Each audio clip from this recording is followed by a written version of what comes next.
Hi, my name is Cindy. Welcome back to my channel. Let's do my July reading wrap up. I know I'm a little bit late to this uploading this video, so let's get on to it. July was a slow month for me. I read only about 3 books. So the first book I actually read in July was Wild Dark Shore by Charlie Minotti. I really like the premise of this book because it's about a family that has to live on a deserted island in Antarctica to guard a seed bank. And there are some eerie activities happening on this island. Promising premise, and not to mention it is on Amazon top books to read in 2025. I read it and fell short for me. Maybe it's because this book focused more on the relationship of the adults rather than the history and the eerie activities of this island.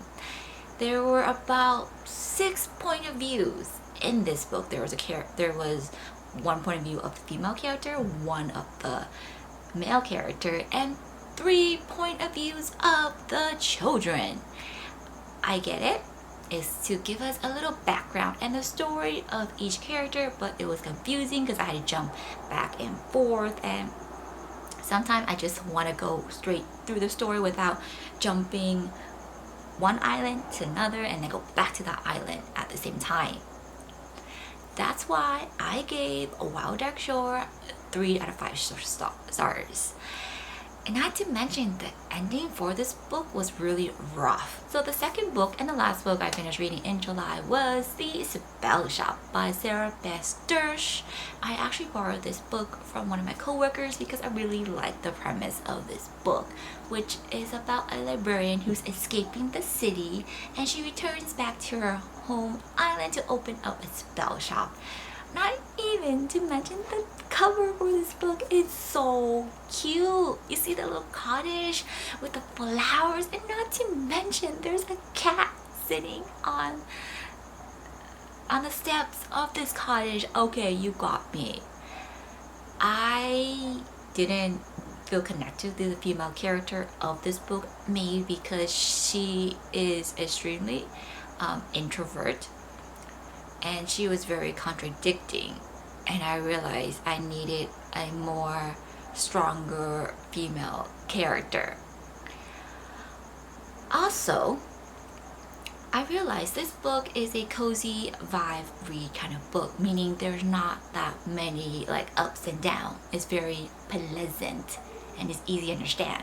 And I realized I like to live on the edge with my books, especially my fantasy book.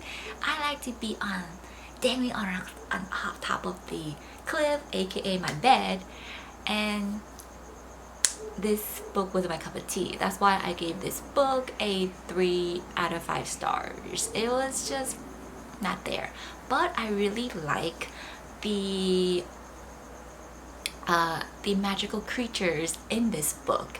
There are bears that create fogs, there are cats with wings, there's unicorns, you name it. It's very magical, and not even to mention the magic system in this book was very unique as well. Those are the books I read in July. What books did you read in July? Let me know below. Thank you for watching, and I will see you soon in an upcoming video. Thank you.